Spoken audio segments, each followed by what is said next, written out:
We're back here on National Geographic Weekend. I'm Boyd Matson, and we have taken the show on location, left the studio for a most exotic location.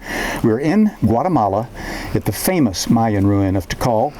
Mariela Mayen is a guide here. In fact, the only woman who is a full-time guide at Tikal, the only female full-time guide here. So you're outnumbered, but not outsmarted on what goes on here, and that's why I've got you guiding me and telling me everything that happens here.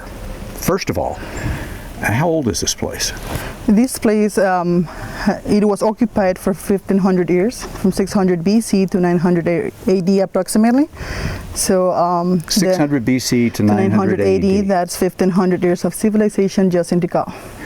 And the Mayan culture went over a large chunk of Central America. Oh, yes.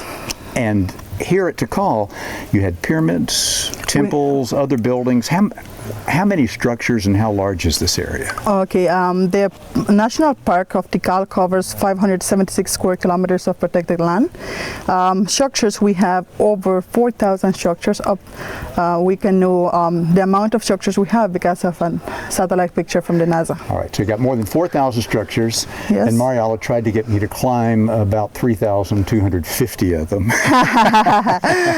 No, some of them you can't even climb anymore because they want to protect us. Used to, tourists would come and just run up and down these stone yes, only up to now, approximately 30% has been excavated and restored. The other 70% we consider still under vegetation.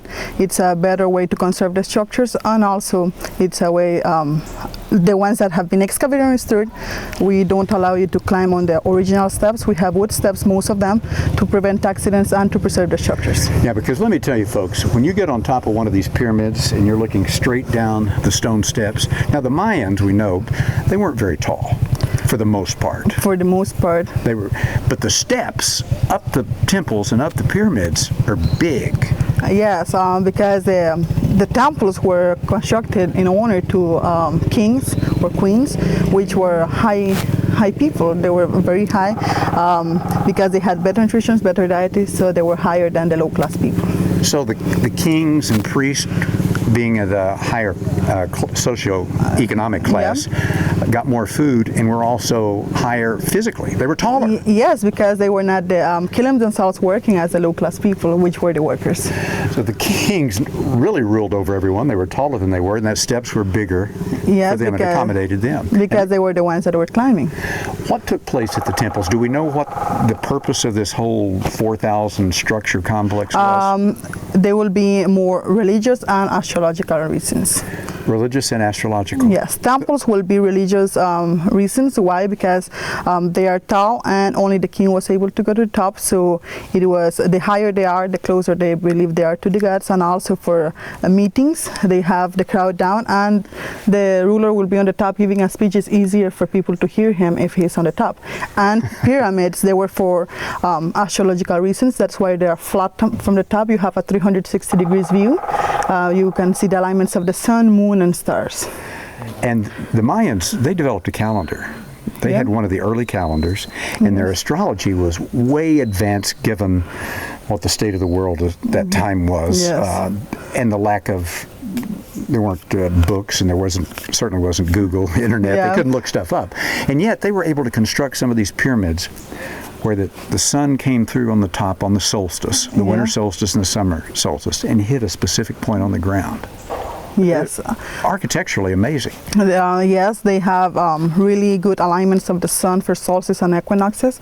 We have here in Tikal, we have astrological complexes where unfortunately we can't see those alignments anymore because the structures are very deteriorated, but still we have in Guatemala other archaeological sites where you can still see those elements of the sun. Here on National Geographic Weekend, we're talking with Mariela Mayen, a guide, the only full-time female guide at the Tikal Mayan complex.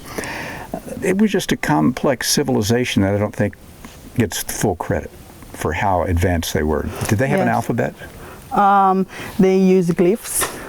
So they had hieroglyphs, sort of like the early Egyptian writings. Which is so they did write, though. Yes, they did write.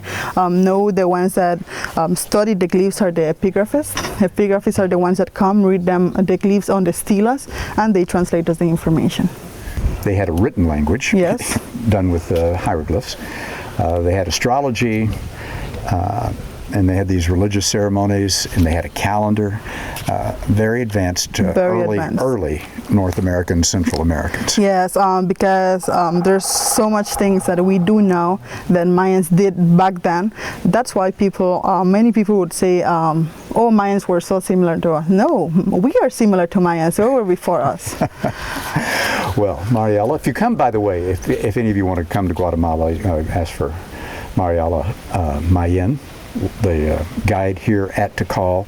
It's a fascinating place to walk around. You can spend hours, and there are still a few of these pyramids people can climb, because I climbed up one, but watch yourself at the top. There are no handrails, and it's steep, big steps.